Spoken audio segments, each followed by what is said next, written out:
अब हम लोग सेल करना सीखेंगे कि सेल कैसे होता है। तो वाउचर में जाएंगे और सेल करने के लिए हम लोग F8 सेलेक्ट करते हैं।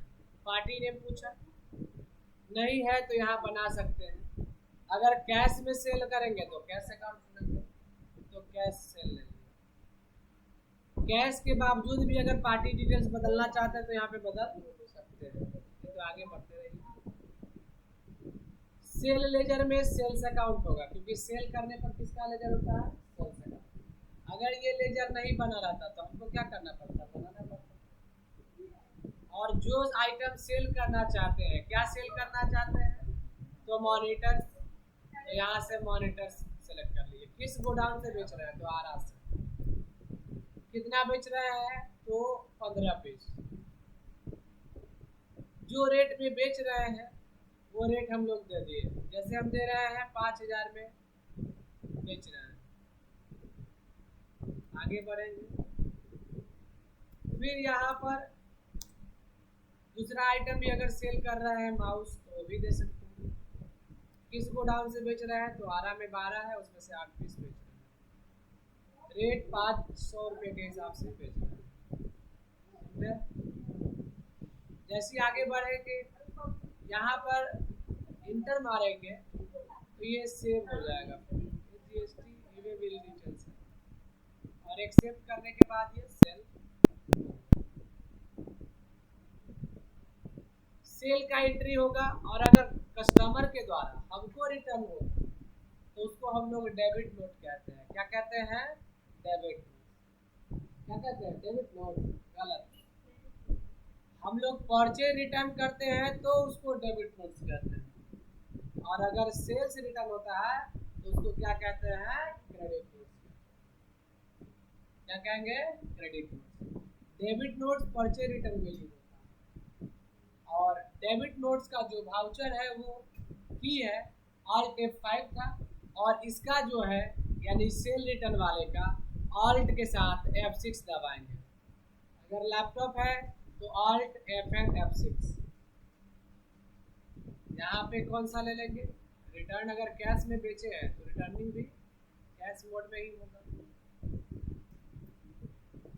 जब आगे बढ़ेंगे तो यहाँ पे आएगा सेल लेजर। तो हम सेल अकाउंट भी सेलेक्ट कर सकते हैं, लेकिन सेल रिटर्न देंगे तो अच्छा होगा, ताकि जितना सेल्स रिटर्न है एक जगह दिखेगा कि कितना का रिटर्न हुआ। तो सेल्स रिटर्न अकाउंट ऐसे भी ग्रुप सेल्स अकाउंट में ही आता है, और सेल्स अकाउंट का भी ग्रुप सेल्स ही अकाउंट। नेम ऑफ आइटम क्या रिटर्न कर रहे हैं? तो अगर मॉनिटर खरीदे थे, बेचे हैं, तो मॉनिटर हमारे पास रिटर्न आ रहा है। तो रिटर्न आएगा तो रिटर्न करके कहाँ रखिएगा? तो जिस गोडाउन से बेचे थे उसी में रख देते हैं। 3 रिटर्न हो गया। तो जिस रेट में बेचे थे वो रेट आ रहा है। और यहाँ पे हम लोग माउस भी रिटर्न आ रहा है। मान लीजिए 2 पीस रिटर्न आ रहा है, ये रिटर्न। इसी को हम लोग क्या कहते हैं? Sales return. अब हमको रिपोर्ट जानना है कि कितना परचेज हुआ, कितना सेल हुआ, कितना सेल्स रिटर्न हुआ। तो उसके लिए हम लोग कहाँ जाएंगे? स्टॉक समरी में। और यहाँ पर देखिए मॉनिटर का रिपोर्ट है, इंटर मारेंगे, एक बार और इंटर मारेंगे तो यहाँ पे आ रहा है कि हमने मॉनिटर को तो खरीदा था, लेकिन अगर हम चाहते किसी एक गोडाउन का स्पेशली देखें तो ऑल्ट F1 दबाइएगा, और तब इसमें आरा वाले गोडाउन का देखिए, आरा में इंटर मारिए।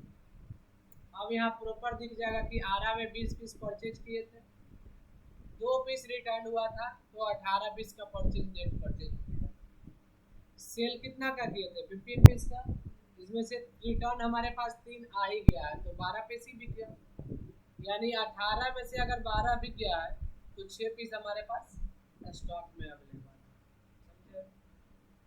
उसी तरह माउस भी आरा में है, यहाँ इंटर मारेंगे दिखेगा कि परचेज कितना हुआ था, रिटर्न कितना हुआ, यानी 12। यहाँ पर सेल हुआ है 8 पीस और सेल्स रिटर्न 2 पीस यानी 6 पीस ही सेल हुआ, तो 12 में से 6 यानी 6 पीस से भी बैलेंस बचा हुआ है। तो ये समझ में आया, इसको हम लोग सेल्स रिटर्न कहते हैं।